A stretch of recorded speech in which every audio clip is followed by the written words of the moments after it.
오늘 말씀을 선포하도록 하겠습니다. 오늘 설교 제목은 핍박과 고난을 마주할 때, 본문 제목은 베드로전서 5장 8절과 9절입니다.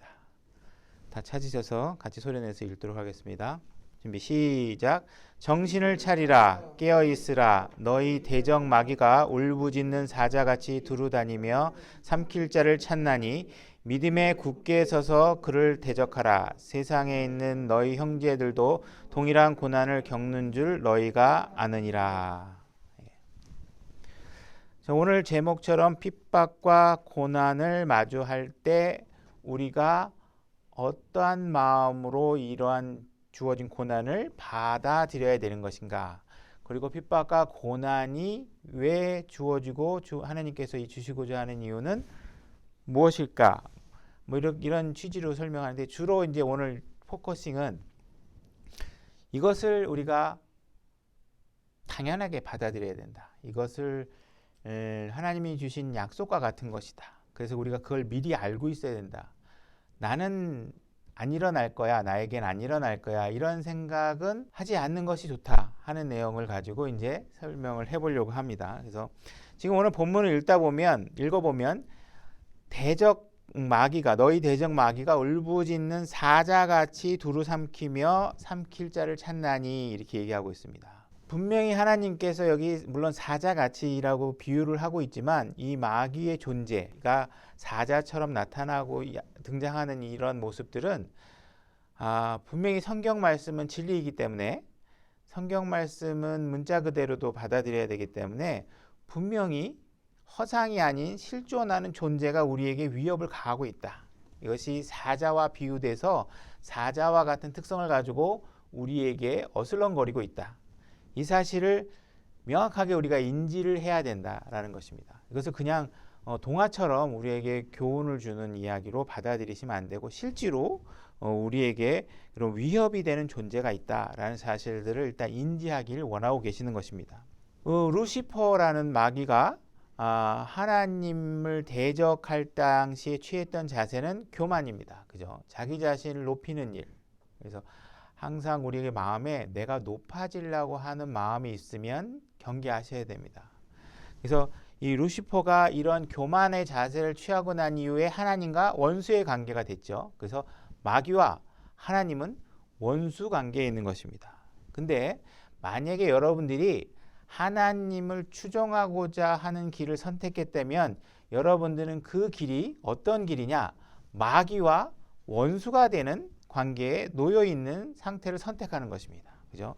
마귀의 대적의 입장에 놓이게 된다는 것입니다. 그래서 만약에 여러분들이 하나님이 원하는 삶으로 살겠다고 결정하는 순간, 마귀와는 대척 관계에 있다라는 사실들을 인식하셔야 되고, 여러분들이 마귀의 원수의 존재의 그 입장에 취하는 순간 마귀가 여러분들을 가만 놔두지 않게 될 것이고, 마귀는 여러분들에게 계속 무언가 고통을 주고 여러분들을 공격하는 일을 계속하게 될 것이다. 이 마귀의 존재를, 여러분들이 하나님의 방향으로 섰다면 여러분들이 이제부터 주의하셔야 될 것이 있는데, 뭐냐면 마귀의 존재를 우습게 보면 안 된다. 왜?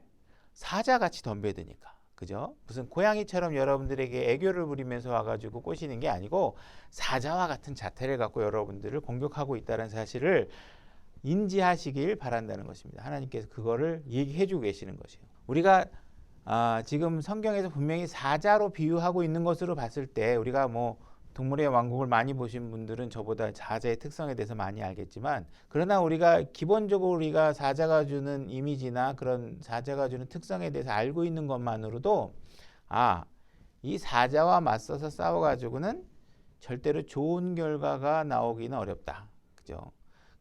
사자하고 맞서가지고 뭔가 내가 이겨볼 수 있는 만만한 존재가 아니다. 우습게 생각해서는 안 된다 하는 생각을 가지셔야 된다는 것입니다. 내가 이거 별것도 아니야. 이게 그냥 놀다가 그냥 발뒤꿈치로 쑥 밀어도 내가 이길 수 있어 하는 존재로 여러분들이 대하고 있다가는 실제로 마귀와 마주할 때는 큰 코 다치게 된다. 그러니까 이러한 사실들을 정확하게 인지를 하고, 마귀가 공격하는 일에 대해서 만반의 준비를 해야 된다. 그때 상대방이 어떤 존재인지를 잘 알고 준비를 하셔야지, 상대방이 어떤 존재인지 상대방이 고양이로 알고 존재하는 것과 준비하는 것과 상대방이 사자라는 사실을 알고 준비하는 것은 내 마음의 자세가 틀리겠죠. 그죠? 그래서 이러한 존재를 정확하게 이해를 하시고 이런 상대방이 어떤 특성을 갖고 있는지를 이해하시고 마음의 준비를 하셔야 된다. 베드로전서 5장 8절 우리 본문에 읽은 데서 보면 정신을 차리라 깨어있으라 너희 대적 마귀가 울부짖는 사자같이 두루다니며 삼킬 자를 찾나니 할 때 여기 삼킬 자를 찾나니의 영어 표현이 동사가 무엇이 쓰였냐면 may라는 조동사가 쓰여 있어요. may라는 조동사. can이라는 것과 할 수 있다. 뭐 이렇게 할 수 있다라는 것과 해도 좋다라는 may라는 두 가지 영어 특성의 표현 차이가 있는 표현이 있는데 만약에 마귀가 여러분들을 삼킬 수 있다라고 can을 쓰면 마귀의 일방적인 능력을 얘기하는 거예요. 그죠? 마귀가 여러분들을 다 삼켜버릴 수 있는 능력이 있어. 그래서 어떻게? 우리는 할 수 있는 방법이 없어. 걔가 삼키면 삼켜질 거야. 이런 뜻이지만 may라는 뜻을 쓴 건 뭐냐면 너희를 삼킬 수 있는데 전제 조건이 있어요. 무엇이냐 하면 내가 마귀가 나를 삼키도록 허락해야지만 마귀가 나를 삼킬 수 있어요. may라는 건 허락을 구하는 동사예요. 그래서 마귀가 여러분들을 삼킬 수도 있다 하는 것에 may라는 동사가 전제 조건이 일방적으로 하는 게 아니라 내가 허락하지 않으면 내가 마귀가 나를 삼키도록 허락하지 않으면 마귀는 절대로 나를 삼킬 수 없다라는 것을 내포하고 있는 표현이에요. 그러니까 마귀는 절대로 일방적인 게 아니라 우리가 방어할 수 있는 방법이 분명히 있다라는 것이죠. 구절을 보게 되면 믿음에 굳게 서서 그를 대적하라 이렇게 되어 있죠.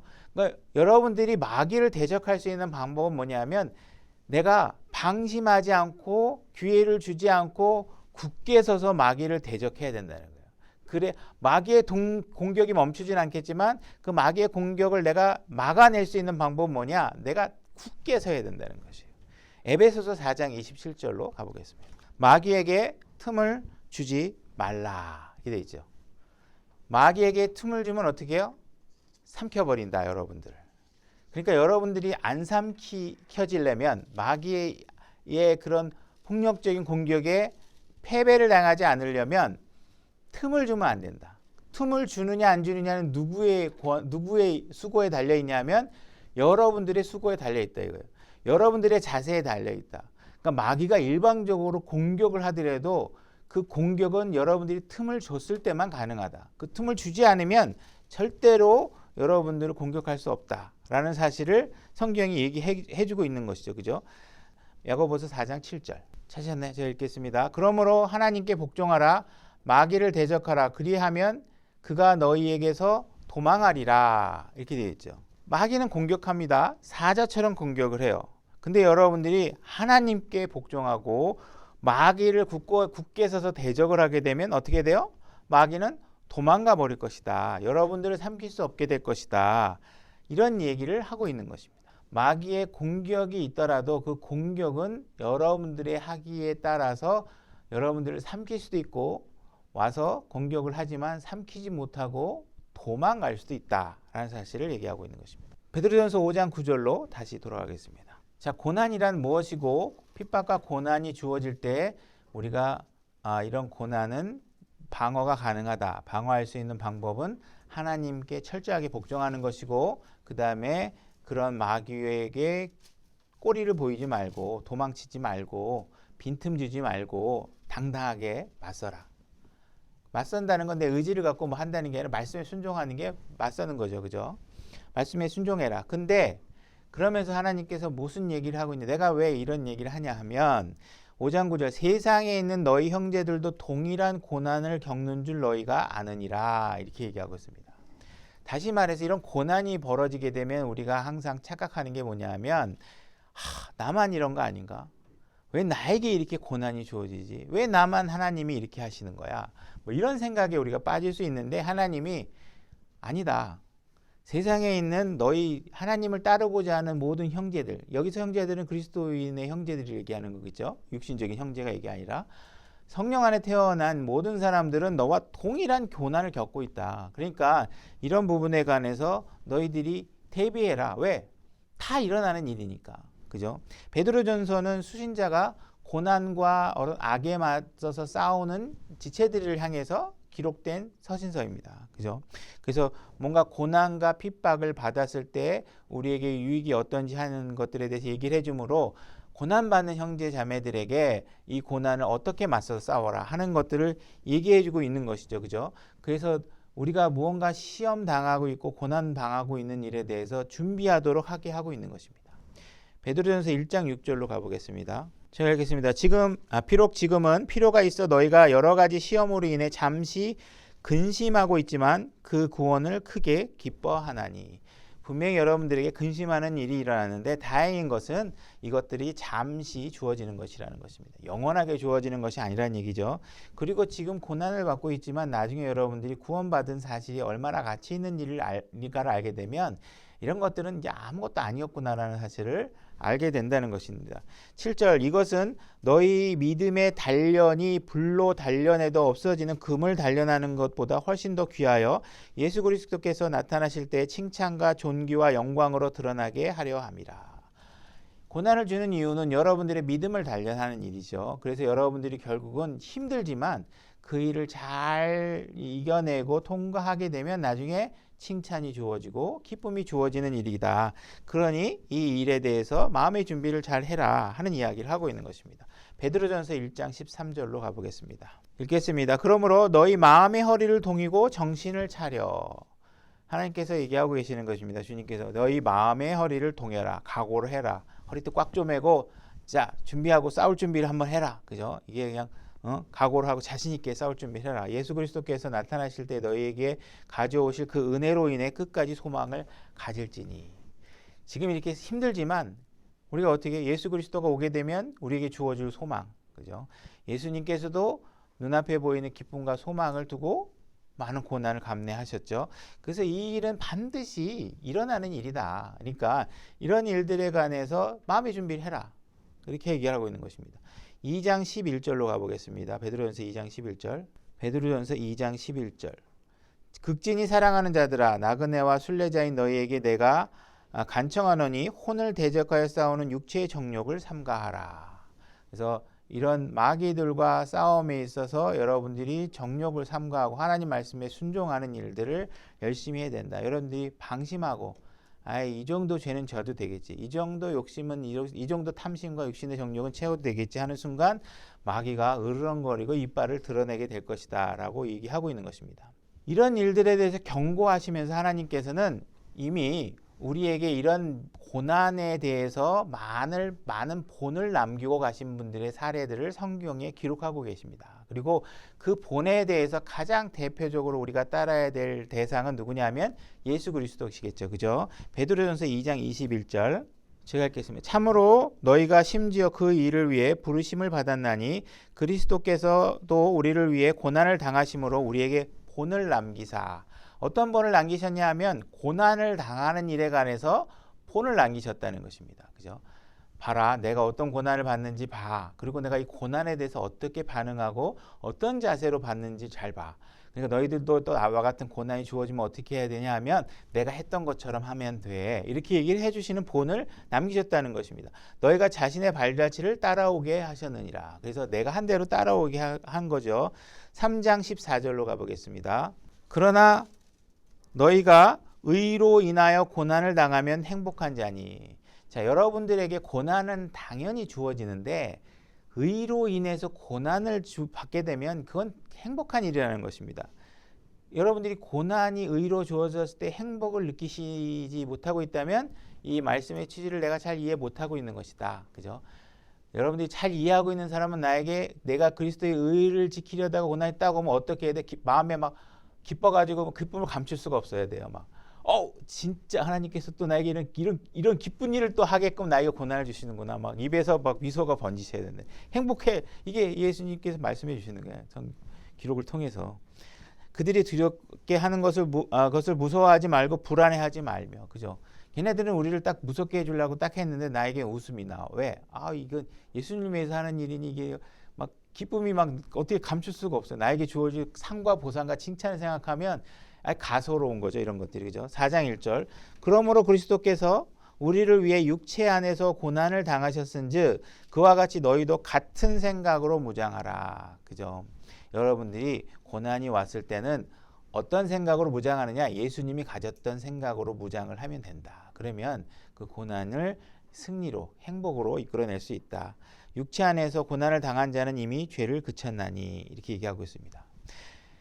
베드로전서는 그 내용은 지금 베드로가 얘기하고자 하는 내용은 무엇이냐면 고난이라는 것은 누구에게나 다 일어나는 것이다. 나에게만 일어난 것이 아니다. 주 안에 있는 형제들이라면 모든 사람들이 다 동일한 고난을 겪고 있는 것을 여러분들이 기억해야 된다. 그죠?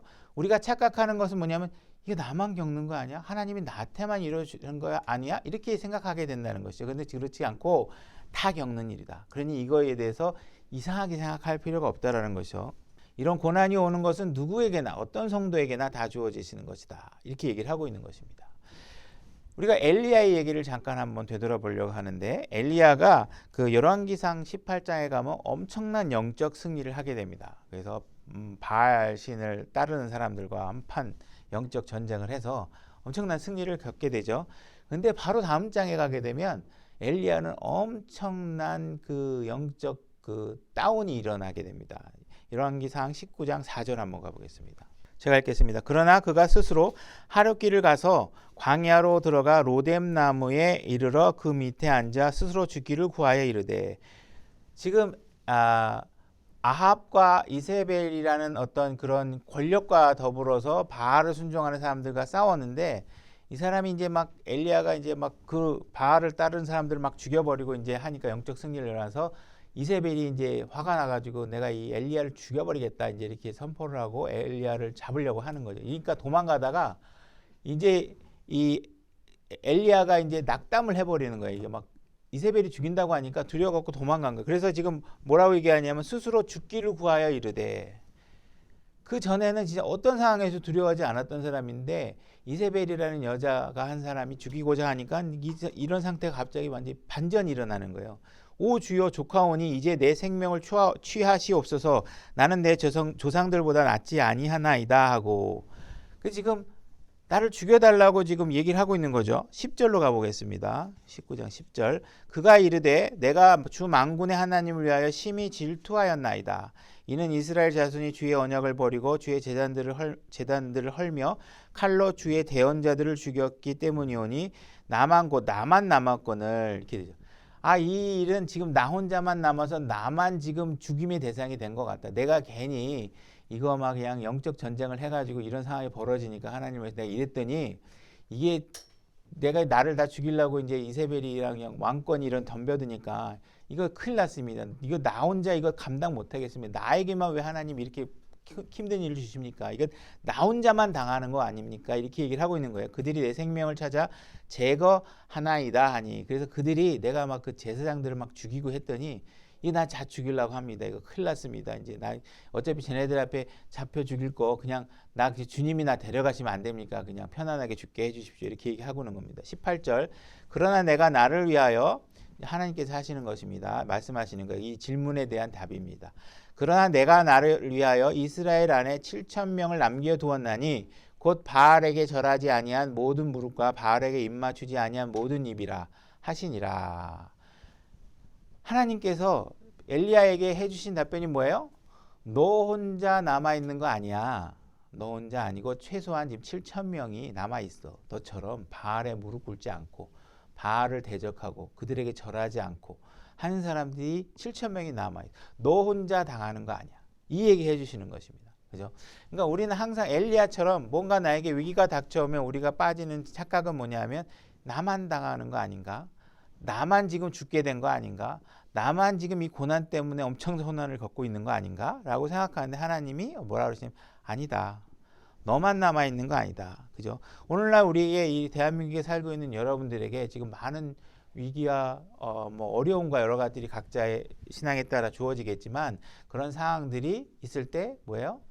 너만 그런 거 아니다. 대한민국에도 너와 같이 주님을 위해서 헌신하고 무릎 꿇지 않고 어떤 사람에게도 굴복하지 않은 사람들이 최소한 7,000명 이상 남아있다라는 사실을 우리에게 대답해 주신다는 것입니다. 그죠? 그러니까 나 혼자만 이런 고난을 당하는 것이 아니라는 사실들을 알아야 된다는 것이죠. 그래서 오늘날 이렇게 신앙생활을 하다 보면 주님의 복음을 전하기 위해서 거리에 나가건 누구에게 복음을 전하던, 그죠? 오늘날 같은 경우에 예배를 드리는 곳조차 힘든 상황이 주어지죠. 그러면 예를 들어서 우리 교회만 이렇게 힘든 거 아니야? 그렇지 않다는 거죠. 하나님께서 너희 교회만 그런 게 아니야. 그죠? 그래서 무언가 나에게 겪고 있는 어려움이 있다면 마음속으로 뭔가 말은 하지 않지만 마음속으로도 하나님께 불평하고 불만하고 뭐 이런 상황들을 뱉어낼 경우가 많다는 거예요. 그죠? 근데 하나님께서 그러지 말라는 것이죠. 그 불평불만하지 말고 입으로 자꾸 하나님한테 원망하지 마. 왜? 그거 너 혼자 당하는 거 아니야. 너하고 똑같은 일을 당하고 있는 사람들이 굉장히 많어. 그죠? 이 얘기를 지금 해주고 있다는 것입니다. 그 일을 해주면서 하나님께서 지금 뭔 얘기를 하고 있냐면 지금 베드로전서를 통해서 하고 있는 이야기는 뭐냐면 그리스도인의 삶을 살다 보면 고난과 핍박이 주어지는 건 그냥 일상다반사야, 너희들. 그러니까 이거 이상하게 생각하지 마. 이런 것들에 대해서 하나님이 무슨 속이지 않는 거예요. 예를 들어서 제가 여러분들 우리 교회 오시면요 모두 좋고 모두 좋고 모두 좋아요. 이렇게 막 좋은 것만 얘기하면 우리 교회 따고 왔다가 여기 교회 오니까 모두 별로 안 좋고 뭐 예를 들어서 뭐 방도 조그만 해가지고 주일에 애들 어디 앉혀놓을 데도 없고 뭐 이런 것들에 대해 불평할 수 있잖아요. 하나님은 그런 여지를 만들지 않기 위해서 너 하나님 믿으면 분명히 이런 어려움 숨긴 게 하나도 없어요. 하나님이 거짓말 하신 게 하나도 없는 거예요. 이런 어려움과 이런 고난도 있고 심지어 죽을 수도 있고 어려움이 엄청나게 많거든. 이게 어쩌다 한번 일어나는 게 아니라 다반사로 일어날 거야. 그리스도인이 되고자 하면 이런 어려움이 있어라는 사실을 숨김없이 공개적으로 얘기하고 계시는 거예요. 그죠? 근데 우리는 그런 일들을 메시지를 듣는데 사람들이 자기 선택적 취합을 하죠. 이런 얘기는 나하고 상관없을 것 같아. 그리고 뭐 하나님 믿으면 복 주고 막 예수님이 막 주님 옷자락을 잡으면 병도 고쳐주고 막 이런 것만 이만큼 들어오고 고난에 대한 이야기는 자기 안 들어온 거죠. 근데 하나님은 지금 다 얘기하고 계시는 거예요. 엄청나게 많은 양으로 우리에게 다 알려주고 계시는 거예요. 그러니까 지금 뭐라는 거예요? 정신 바짝 차려. 자꾸 네가 하고 싶은 것만 하느냐고 여기 내가 경고해 주는 거 무시하면 너 큰 코 다쳐. 내가 지금 경고해 주고 있잖아. 분명히 어려운 일이 일어날 거야. 이거 만약에 너 잘 안 하고 그러면 엄청난 상처를 입게 될 거고 이런 마귀가 주는 상처는 어떻게 해요? 너 육신적으로 다치는 상처보다 엄청나게 큰 데미지를 받게 될 거야. 마음의 허리를 바짝 동이고 정신 바짝 차리고 있어야 돼. 근데 사람은 거기에 정신을 자꾸 안 차리고 어떻게 해요? 막 뭐 우리 아들 잘 되게 해주세요. 사업 잘 되게 해주세요. 뭐 등등등등 우리가 자꾸 얻고 싶은 거에 대해서만 얘기하고 있다는 것이죠. 그러나 성경은 지금 끊임없이 성도들에게 사도들에게 신실한 믿음의 일꾼들에게 일어나는 고난들을 적나라하게 다 보여주고 있어요. 그 양이 어마어마하다는 거예요. 그 양이 어마어마하게 기록해주고 있다는 것이죠. 우리가 초대교회 당시에 복음이 전파될 당시만 해도 믿음의 일꾼들에게 실질적으로 엄청난 고난이 주어집니다. 그리고 그런 사람들을 잡아다가 콜로세움, 원형 경기장 이런 데다 모아놓고 사자같이 생긴 사람을 보내는 게 아니라 실제로 사자를 집어넣어서 그런 모든 사람들을 신실한 믿음의 일꾼들을 사자에게 먹히게끔 하는 일들이 공격하게끔 하는 일들이 벌어졌었던 거예요.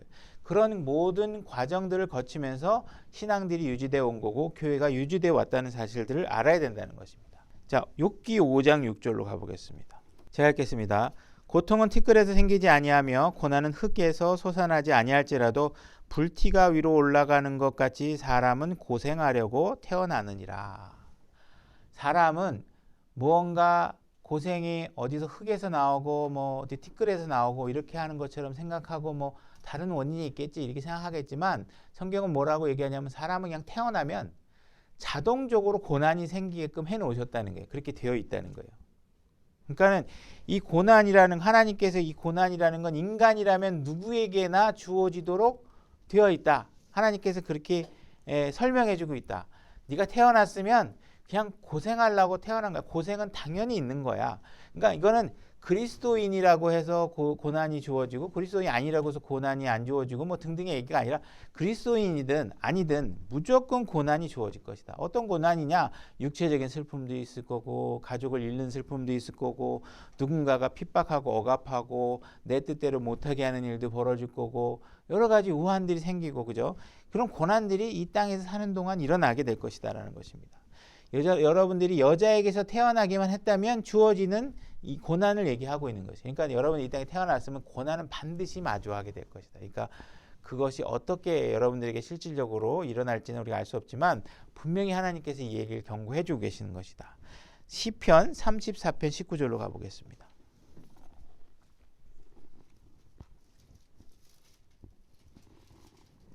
시편 34편 19절.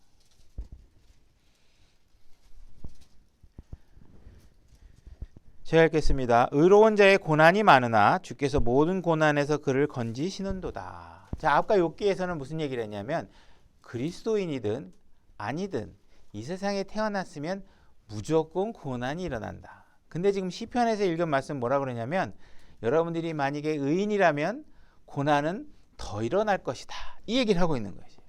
그러니까 여러분들이 의롭게 살고자 하면 그 고난은 더 많이 일어날 것이다. 그죠? 여러분들은 의롭게 사실 준비가 잘 되어 계십니까? 분명히 고난이 여러분들에게 일어납니다.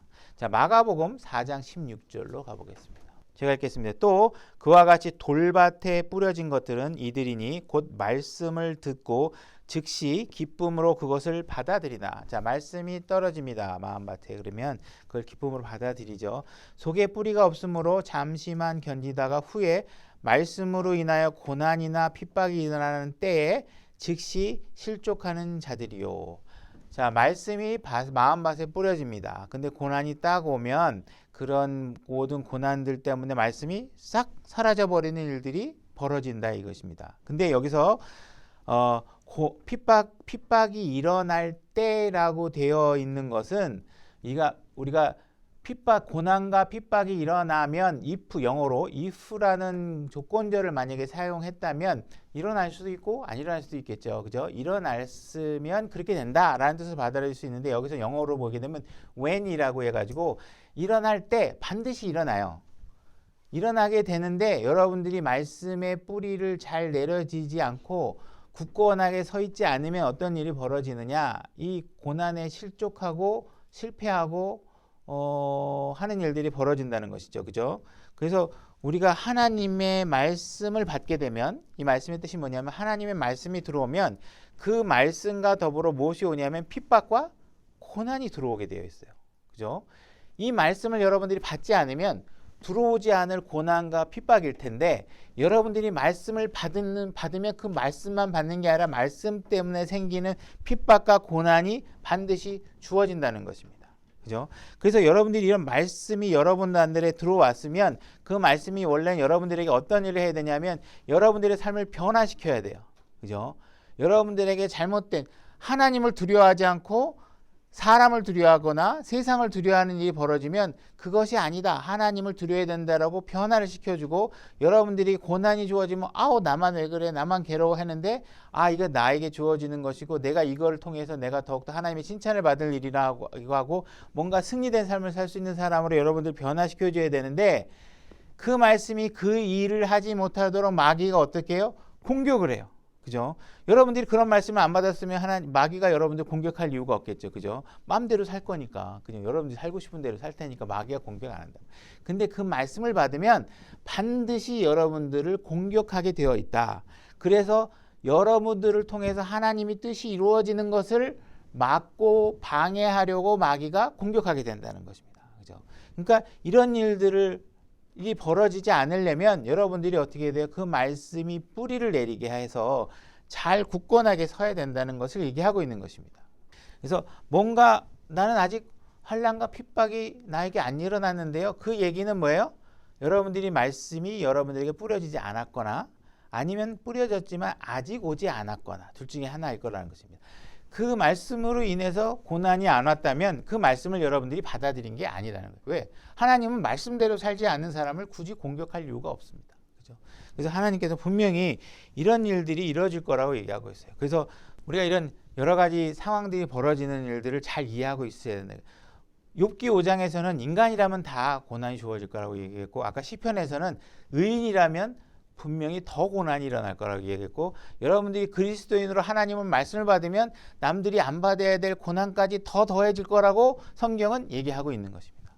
이 일에 관해서 숨김없이 하나님은 다 기록해 놓으셨다는, 나만 들었는데요, 내가 너한테만 얘기해 줬는데, 이게 성경에 다 기록돼 있어요. 근데 우리는 그 고난에 대해서는 무시하고 이건 아닐 거야, 나하고는 상관없을 거야 하고 있으면 안 된다는 거예요. 그래서 예수님이 자꾸 성령님께서 여러분들에게 정신 차려라, 그 방심하면 안 돼, 이렇게 얘기하고 있는 것입니다.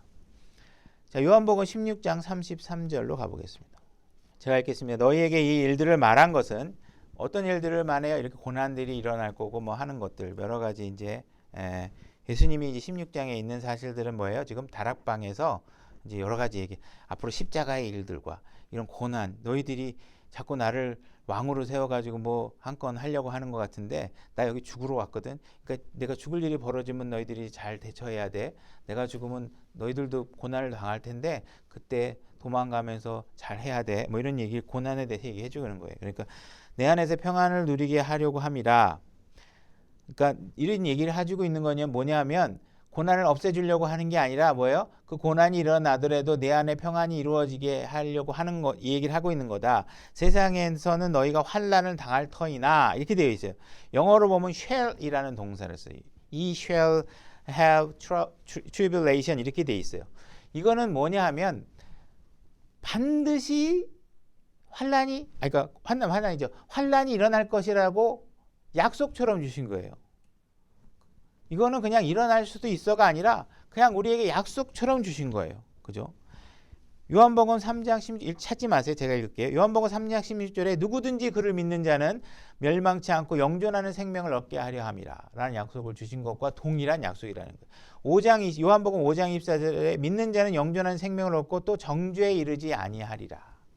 쉘랏, 이것도 마찬가지로 고난이 일어날 것이라는 약속의 수준이 어떤 종류냐면, 이렇게 너희들이 정죄에 이르지 않겠다고 주신 약속과 동일한 약속이다. 근데 여러분들은 이런 정죄에 이르지 않을 것이다, 이런 약속은 암송하고 막 사랑하고 이러지만 고난에 대한 약속에 대해서는 여러분들은 무시하고 있지 않냐. 무시하지 말아라. 이게 더 큰 일이다. 이거 무시하면 안 된다. 이 얘기를 하고 있는 것입니다. 로마서 10장 13절에 누구든지 주의 이름을 부르는 자는 구원을 받으리다. shall be saved.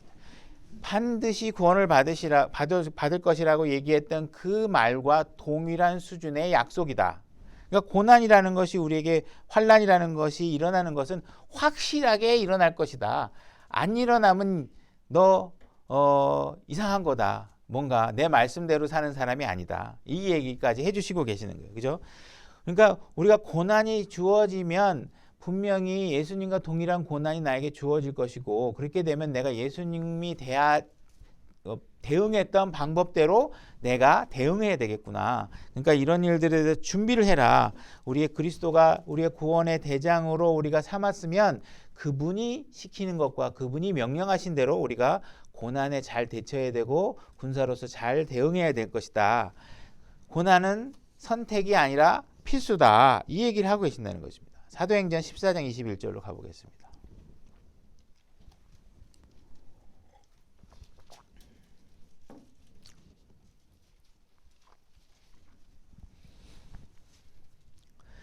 사도행전 14장 21절입니다. 제가 읽겠습니다. 그들이 이 도시에 복음을 선포하여 많은 사람을 가르치고 다시 루스드라와 이고니움과 안디옥으로 돌아가 제자들의 혼을 굳건하게 하며 그들을 권면하며 믿음 안에 거하게 하고, 또 우리가 반드시 많은 환난을 거쳐 하나님의 왕국에 들어가야 하리라 하더라. 자, 지금 말씀하고 있는 건 뭐냐면, 여러분들이 하나님의 왕국에 들어가려고 하면, 그리고 들어와 있다면 여러분들이 뭘 준비해야 되느냐? 많은 환난과 고난이 주어진다는 사실들을 잘 알고 이 여정을 시작해야 된다. 그거를 빼먹고 시작하면 안 된다. 분명히 고난과 환난이 일어나는 사실을 잘 인지하고 이 여행을 시작해야 된다. 그죠? 이 얘기를 하고 있는 것입니다. 로마서 14장 17절로 잠깐 갔다 오겠습니다. 거기 손가락 껴놓으셔도 되고 하여튼 그걸로 다시 올 거니까 14장으로 다시 올 거니까 로마서 14장 17절 하나님의 왕국은 먹는 것과 마시는 것이 아니요 오직 성령님 안에서 의와 화평과 기쁨이라. 자, 하나님의 왕국에 들어가게 되면 이건 하나님의 왕국은 먹는 거 마시는 것이 아니니까 실제로 존재하는 피지컬한 실존하는 어떤 세계는 아닙니다. 이건 영적인 세계죠. 영적인 왕국이죠. 이 왕국에 들어가게 되면 기쁨과 화평이 주어지는데 이 기쁨과 화평은 트리빌레이션, 환난, 고난, 핍박 이런 것들이 없이는 얻어질 수 없다라는 사실을 성경이 계속 얘기해 주고 있는 거죠. 분명히 하나님의 왕국에 들어오면 기쁨과 소망과 여러 가지 좋은 것들이 있어. 그렇지만 거기에 분명히 고난과 핍박과 환난도 반드시 따라다닌다는 사실도 잊지 말아라 하는 이야기를 해주고 계시는 것입니다. 사도행전 14장 19절로 다시 오겠습니다. 지금 루스드라와 이고니움 지금 1차 선교 지역을 다니고 있는 거죠. 위쪽에 올라가서 그 속에 지나가고 있는데 루스드라 지역은 어떤 지역이냐 하면 이 사도 바울이 돌로 맞아 죽을 뻔한 지역입니다.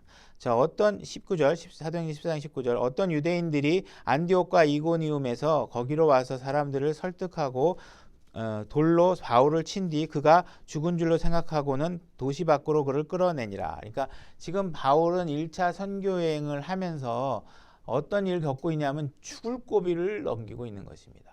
이게 그리스도인의 신앙생활에 주어지는 고난들이라는 것입니다. 그죠? 그 크기는 각자의 믿음의 크기에 따라 다르게 주어지겠죠. 그죠? 제가 믿음이 별로 안 크기 때문에 쬐까만한 그런 어떤 고난이 주어지겠지만 큰 고난이 주어지는 건 어떻게 등치가 크고 맷집이 좋고 잘 감당할 수 있는 사람에게는 큰 고난이 또 주어지겠죠. 하나님이 어떻게 운영하실지 뭐 그거는 잘 제가 말 수는 없지만 분명히 주어진다는 것입니다. 디모데후서 3장 12절 제가 읽겠습니다. 참으로 그리스도 예수님 안에서 하나님의 뜻대로 살고자 하는 모든 자는 어떻게 돼요? 핍박을 받을 터이나 그 중에 대부분 아닙니다. 그 중에 일부 아닙니다.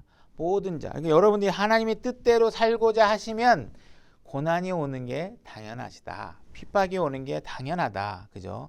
여러분들이 주님의 뜻대로 살고자 하면 주변 사람들이 와우 브라보 멋있는 일을 하시네요. 이렇게 환영 안 해준다. 그죠? 제가 목회를 시작해 보니까 그런 거 많이 느끼게 되는 것 같아요. 이게 잘 이렇게 뭐 박수 쳐주고 그런 거보다 이렇게 뭐 쓸데없는 일 하는 것 같아 보이고 사람들이 한심하게 보고 저 제정신이 미쳤구나 쟤 이제 뭐 이런 식이죠. 느낌이 그런 식이지 이게 뭐 와 좋은 일 하시는군요. 정말 잘하는군요. 이렇게 안 한다 이거죠. 그죠? 그래서 이렇게 자꾸 하나님께서 여러 군데에서 고난이 일어날 거다. 봐라 고난 당하고 있지. 너희에게도 일어날 거야. 나 봐. 나 엄청난 고난 당하고 있지. 너희들도 그렇게 봐하고 있고 반복해서 얘기하고 있는 거예요. 이 또 이렇게 얘기하고 있는 이유가 또 다르게 있죠. 우리가 당연히 일어나는 일들을 사실 알게끔 하기 위해서 하지만 그렇게 알게 하는 또 다른 이유가 있죠. 요한복음 16장 1절로 가보겠습니다. 요한복음 16장 1절 제가 읽겠습니다. 내가 이 일들을 너희에게 말한 것은 자 이런 고난과 이런 일들을 말한 것은 뭐냐? 너희가 실족하지 않게 하려 함이라 이렇게 얘기하고 있습니다. 이걸 잘 알고 시작하셔야 여러분들이 실족하지 않는다. 모르고 시작하면 어떻게 돼요? 여러분들이 하나님을 믿으면 어떤 일이 일어나는지 잘 모르고 여러분들이 그냥 핑크빛 시나리오만 갖고 신앙생활을 하다가 문제가 생기면 어떻게 돼요? 아니 하나님 뭐 이래 이거. 아 하나님 믿으면 이거 나 사업도 잘 되게 해주셔야 되는 거 아니야? 아 하나님 잘 믿으면 우리 아픈 자녀들 말이야 병도 안 걸려야 되고 학교에서 공부도 잘해야 되고 이래야 될 것 같은데 아니 왜 하나님 신앙생활 시작했더니 왜 이런 일이 벌어져? 여러분들은 아셔야죠. 누구나 다 고난을 받는데 착하게 살려고 하면 더 고난이 생길 거고 하나님 말씀대로 하려면 그 말씀대로 생기는 고난이 더 생길 텐데 이 사실을 잘 인지하지 않고 신앙을 하니까 하나님한테 원망과 뭐 불평과 도대체 왜 나를 이게 뭐 도대체 무슨 일이 벌어지 하나님 내가 믿어서 뭐 하겠다고 이렇게 이 짓을 하는 거라는 번지수 잘못된 이야기를 하게 된다. 왜? 하나님 다 얘기해 줬는데 감독에게 책임이 있겠죠. 교회 목회자들에게 책임이 있을 수 있습니다. 그죠? 그 목사들이 뭔가 하나님 믿으면 만사형통이고 잘 되고 잘 된다고 얘기해 주니까 아우 하나님 믿 예수 믿고 복 받아. 예수님 믿으면 얼마나 좋은지 알아? 우리 교회 나오면 얼마나 좋아?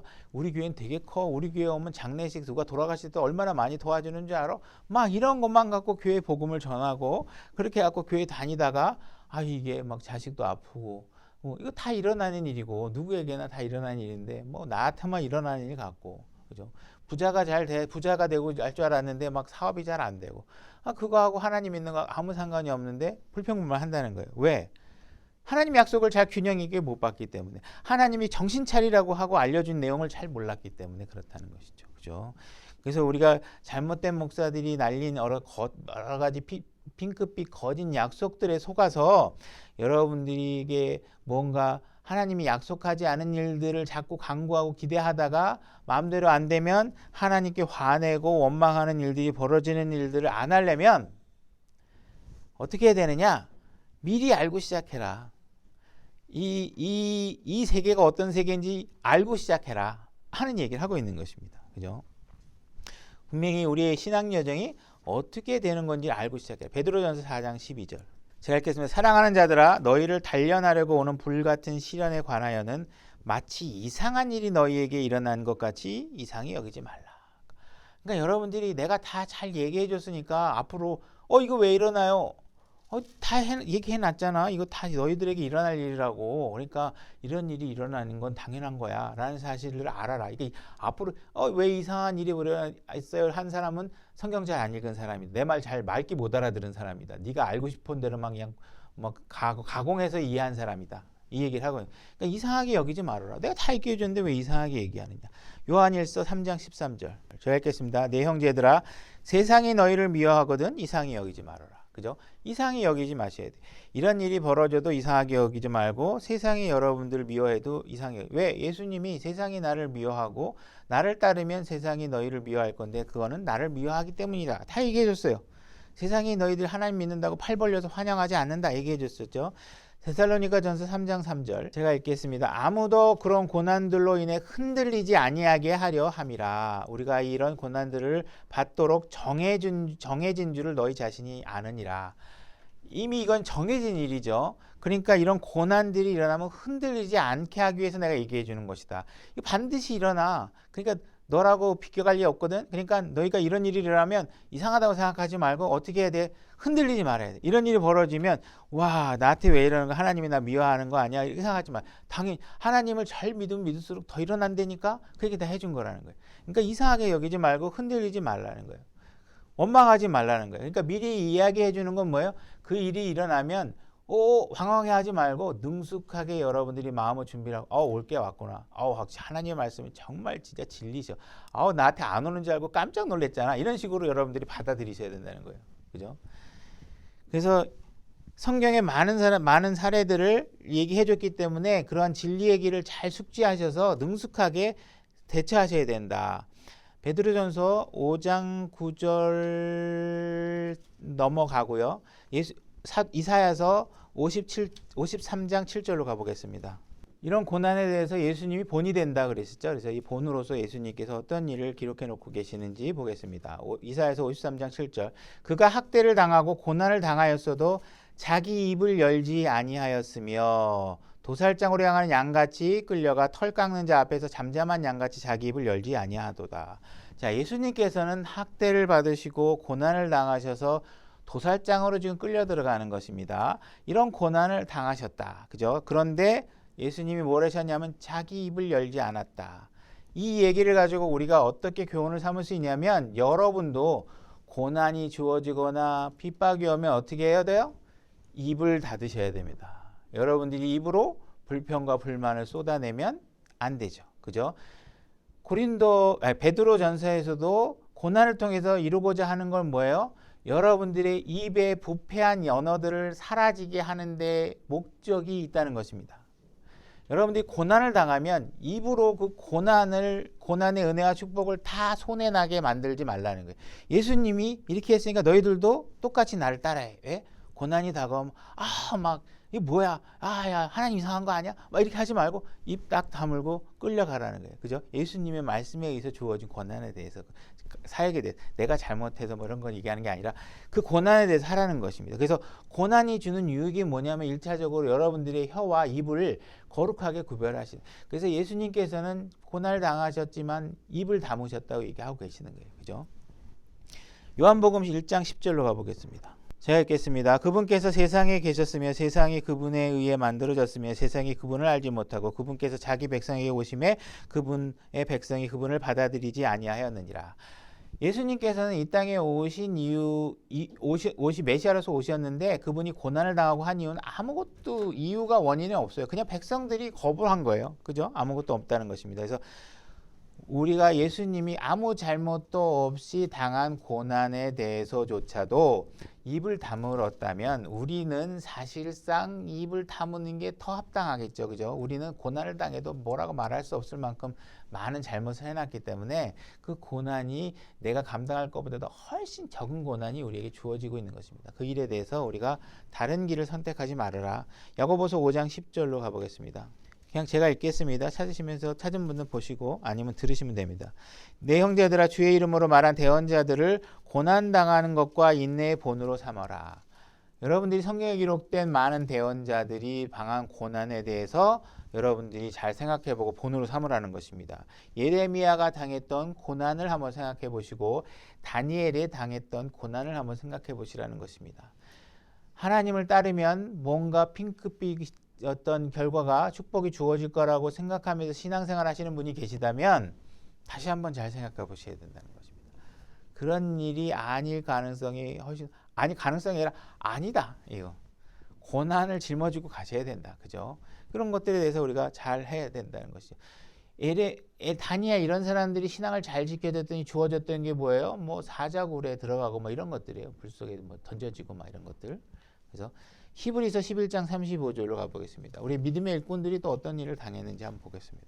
여인들은 자기들의 죽은 자를 다시 살려서 받기도 하며 다른 이들은 고문을 당하되 더 좋은 부활을 위하여 구출을 받기를 원치 아니하였으며 또 다른 이들은 심한 조롱과 책치칠 뿐만 아니라 참으로 또한 결박과 옥에 갇히는 시련도 겪었으며 돌로 맞기도 하고 톱으로 잘리기도 하고 시험을 받기도 하며 칼로 죽임을 당하기도 하며 양 가죽과 염소 가죽을 입고 떠돌아다니며 궁핍과 고난과 고통을 당하였으니 세상은 이런 사람들에게 합당하지 아니하였기 때문에 그런데 그들이 사막과 산과 동굴과 땅굴에서 떠돌아다녔느니라.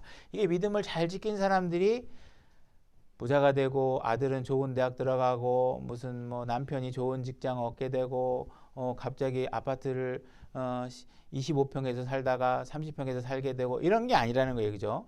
이 신앙의 여정은 뭐예요? 엄청난 고난이 주어졌다. 뭐 초대교회만큼의 고난이 우리에게 주어질 일은 없겠지만 그런 은혜가 우리에게 없겠지만 그죠?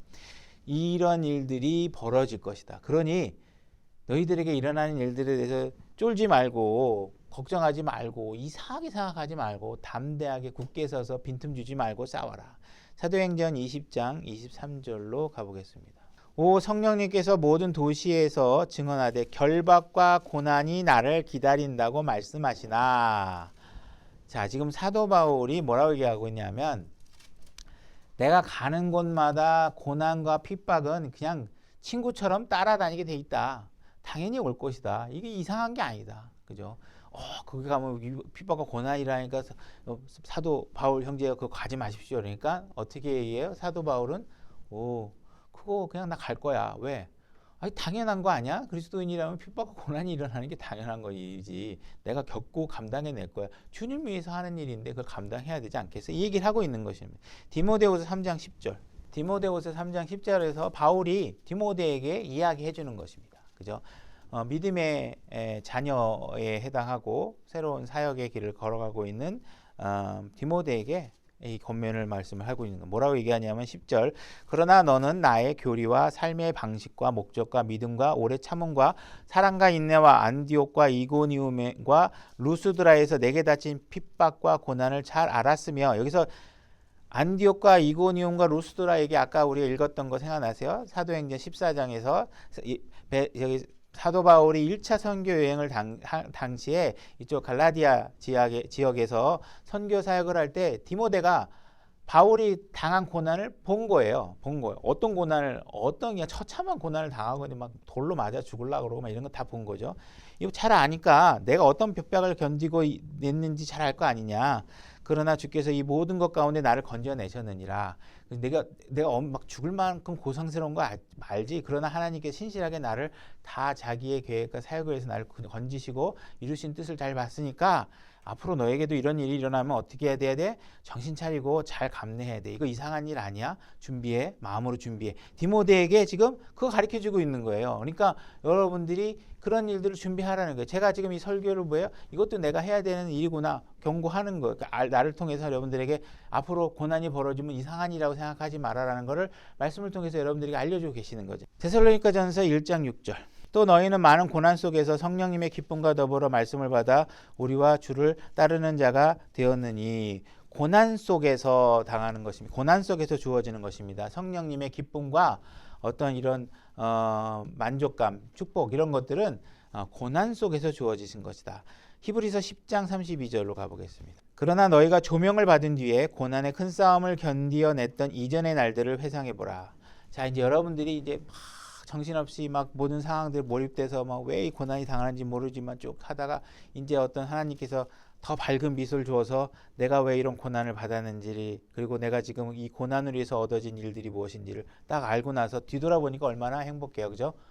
배구 선수가 열심히 배구를 하는데 막 코치나 감독이 막 훈련시킬 때 너무 힘들어. 막 너무 괴롭고 막 그냥 막 토할 것 같고 막 엄청나게 하루에 몇백 개씩 공을 치게 하고 막 농구를 시키고 해서 나중에 금메달을 딱 밟고 나니까 이제 그냥 과거에 자기가 훈련했던 과정들이 어떻게 돼요? 주옥처럼 딱 떠오르면서 와, 이러한 기쁨을 위해서 나를 이렇게 훈련시키셨구나.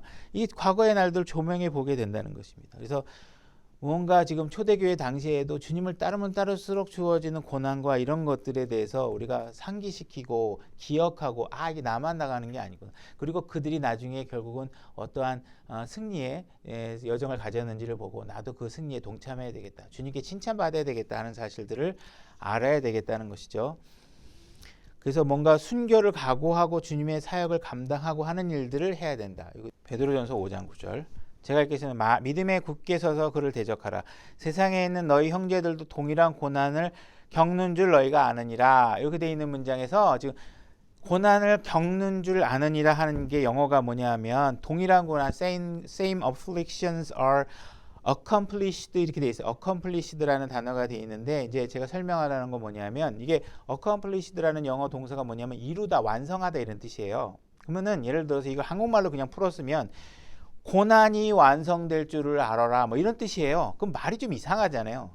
무슨 고난이 뭐 좋은 것도 아니고 이 고난이 뭐 엄청나게 나쁘고 괴로운 건데 고난을 완성한다 이게 무슨 뜻일까? 문맥이 좀 이상하잖아요. 그죠? 하나님께서 왜 accomplished라는 단어를 썼을까? 그죠? 누가복음 9장 31절로 가보겠습니다. 제가 읽겠습니다. 그들이 영광 중에 나타나서 앞으로 그분께서 예루살렘에서 이루셔야 할 accomplished 이루셔야 할 그분의 별세에 관해서 얘기한 accomplished 이루어야 되는데 뭘 이루냐면 별세 죽음을 이룬다는 거예요. 죽음이 뭐 좋은 거라고 죽음이 뭔데 뭐 죽음을 이루지? 앞에선 고난을 이룬다 그러고 죽음을 이룬다 그러고 이게 말이 이상하다는 것이죠. 근데 하나님께서는 지금 고난을 통해서 그리고 죽음을 통해서 이루셔야 할 일이 있다는 것을 우리에게 얘기해주고 계시는 거예요. 이 죽음은 실패도 아니고 어떤 잘못도 아니고 이 죽음을 통해서 이루어야 할 것이 있다라는 사실을 우리에게 얘기해주고 있다는 것입니다. 그죠? 그래서 우리에게 고난을 준 건 뭐냐면 그 고난을 통해서 우리에게 이루어내야 할 것이 있다라는 것이라는 것입니다. 그죠? 요한복음 19장 28절로 가보겠습니다. 한 절 건너뛰고. 그래서 예수님께서 내가 침례에 잠겨야 할 때까지 잠겨야 할 침례가 있으니 그것이 이루어질 때까지 내가 얼마나 답답하겠느냐 이렇게 얘기를 하시는데 결국 이것이 마지막 최종 십자가 사건이 이루어지기 전까지는 결국 우리가 그런 고난들은 끊임없이 이루어진다는 사실을 얘기하고 있는 거죠. 28절 2일 뒤에 예수님께서 이제 모든 일이 이루어진 줄 아시고 성경 기록을 성취하시려고 이르시되 내가 목마르다 하시느니라. 예수님께서 이루었다고 하시는 장면과 장소가 어디냐면 십자가에서라는 것입니다. 예수님은 십자가 다 끝나고 왕좌에 딱 올라가서 하나님 우편에 앉으시는데 내가 다 이루었다 이렇게 얘기하지 않으시고 십자가에서 죽는 순간에 내가 다 이루었다 얘기하신다는 것이. 결국 여러분들이 고난을 통해서 죽음을 통해서 이루어질 것이 있고 그 이루어진 것을 통해서 하나님이 무엇인가 이루고자 하신다는 것입니다. 그죠? 그래서 여러분들이 고난을 주어지는 일은 뭐냐면 여러분들에게 그런 훈련과 고난을 통해서 승리의 금메달을 딸 수 있도록 훈련하시는 거예요. 이 영적 전쟁터에서 그런 훈련이 없으면 근육이 생기지도 않고 훈련을 받을 수도 없고 그런 어떤 경기에 참여할 수도 없게 되는 상황이 되는 거죠. 그래서 우리가 이런 영적 전쟁을 하려고 그러면 헬스장에 가서도 운동하셔 근육을 만들어야 되고 테니스를 하려고 그러면 테니스를 하기 위해서 수많은 근력과 기초 체력을 훈련해야 되고 이런 것들이 주어지지 않으면 절대 이루어지지 않는 신앙도 마찬가지다. 고린도후서 12장 9절로 넘어가겠습니다. 그래서 사도 바울에게도 분명히 고난을 주어졌죠. 그래서 눈의 가시 같은 것들을 제거해 달라고 했는데도 하나님께서도 그거를 제거하지 않으시고 그에게 고난으로 그의 삶을 조율하고 계신다. 그죠? 우리에게 무언가 넘치는 기쁨만 주면 우리의 삶이 완성되지 못하고 잘못된 길로 가기 때문에 하나님께서는 고난을 통해서 우리에게 더욱더 멋진 그냥 말근육이 생기는 멋있는 몸을 만들어 주려면 고난과 부와 엮기에 적절한 근력, 그죠? 이 사람에게는 10kg 갖고 연성하는 게 맞고 저 사람에게는 80kg까지 올려도 되고 맞으면 하나님께서 그걸 조율하고 계시는 거예요. 누구에게 얼마나 어떤 덤벨을 올리실지 모르지만 그 근력을 조절하셔서 멋진 미스터 코리아, 미스 코리아처럼 근육이 생기게끔 만들어내고 계신다는 거예요. 조율하고 계신다는 거예요. 12장 9절 그분께서 이르시되 내 은혜가 내게 족하도다 나의 강한 능력은 약한 데서 완전해지느니라. 자, 이렇게 하나님의 능력이 여러분들에게 주어지려면 여러분들이 약하다는 사실을 인정하고 내가 더 연습해야 되겠다. 내가 이 근육으로는 싸우지 못한다. 이런 사실을 잘 아셔야 된다는 거예요. 내가 오히려 크게 기뻐하며 나의 연약한 것들을 자랑하니 이것은 그리스도의 권능이 내 위에 머무르게 하려 합니다. 여러분들에게 고난을 줘서 뭘 얘기하고 있냐면 바로 내 연약한 것들이 힘을 발휘하면 말썽만 일으키는구나. 결국은 그리스도의 권능으로 내가 일해야지만 되는구나. 그래서 여러분들이 막 육신적 정욕이 울퉁불퉁하는 것들을 어떻게 해요? 육신의 고난으로 그런 죄들을 멈추게 해서 여러분들이 훌륭한 전서로 만들기 위해 그리스도의 권능이 여러분들이 임하게 하려면 내가 할 수 있는 게 없구나. 고난을 통해 이 조그만 고난도 내가 이길 수 없구나. 이 고난이 어마어마한 건데 요즘 사람들이 막 갑자기 막 대환란을 교회가 통과한다느니 대환란 때 일어나는 고난은요 지금 우리가 받는 고난과는 그 레벨우가 틀린 거예요. 그러니까 이것도 못 당하면서 무슨 교회는 환란을 통과해야 돼. 이거 잘못 번지시 사는 겁니다. 오늘 주제는 아니지만 어쨌든 그래서 우리가 이런 하나님께서는 우리에게 고난을 주신 이유는 뭐냐면 우리를 무언가 더 완벽하게 만들어주고자 하는 것이래. 물론 우리 개인적인 입장에서는 하나님의 진리의 말씀이 내 삶에서 굳이 입증되어야 될까라고 회의감을 느낄지 모르겠지만 그게 그렇게 입증되어야 여러분들에게 칭찬이 오고 여기서 승리의 면류관이 오고 하는 것이라는 것입니다. 그래서 이 일은 분명히 하나님께서 너를 구원해 주시겠다고 하는 약속과 더불어 동일한 수준으로 주어진 것이니까 앞으로 고난이 일어나면 나이스! 역시 하나님의 말씀은 진리야. 와, 내가 더 큰 고난을 받게 하는 거야? 더 큰 칭찬을 받을 수 있겠네. 와, 내가 지금 동네 축구에서 맨날 했는데 어느 날 갑자기 하나님이 야 프로리그에 나가야 되겠다 그러면 와 그거 프로리그에 나가는 것도 좋아하지만 뭐예요? 프로리그에 맞는 정도의 훈련이 나에게 주어지겠다는 사실도 알고 있어야 된다는 거예요. 동네 축구할 때는 그냥 밥 먹고 도시락 먹고 가서 잠깐 치다가 오면 되지만 이제 잘하는 거 봐서 동네에서 좀 더 높은 단계 가다 그러면 진짜 그때는 밥 덜 먹고 운동해야 되고 하는 것처럼 여러분들이 정말 여러분들의 삶에서 고난이 큰 것이 주어지면 와 내가 더 높은 레벨의 경기에 뛰게 됐구나라는 사실들을 알아야 된다는 것입니다. 만약에 이런 거에 대한 올바른 이해가 없으면 주어지는 고난이 축복인 줄 모르고 불평하게 되고 불만하게 되고 원망하게 되는 일이 벌어지니까 그런 실족하는 일이 벌어지지 않으려면 내가 어마어마한 양의 고난을 적어놓은 것들을 너희들이 잘 숙지하고 해라. 그래야 너희가 자신을 약하게 인정할 것이고 여러분들이 낮아질 것이고 그래서 결국은 여러분들을 통해서 잘해서 금메달을 딱 따게 되면 하나님이 어떻게 여러분들 와 내 아들 봐 내 아들 얘가 여기까지 올라왔어 하고 여러분들을 자랑할 수 있는 위치에 올라가려면 고난이 주어지지 않으면 하나님이 자랑할 수 있는 위치에 여러분들이 올라가지 않는다는 사실을 아셔야 된다는 것입니다. 그렇죠? 여러분들이 앞으로는 고난을 대하는 여러분들의 생각과 자세가 오늘 이후로는 좀 더 바뀌어서 더욱더 고난에 대해서 담대하고 뭔가 두려워하지 않고 하나님의 자녀로서 잘 승리할 수 있는 삶을 살기를 원합니다. 설교 여기까지 하겠습니다. 기도하겠습니다.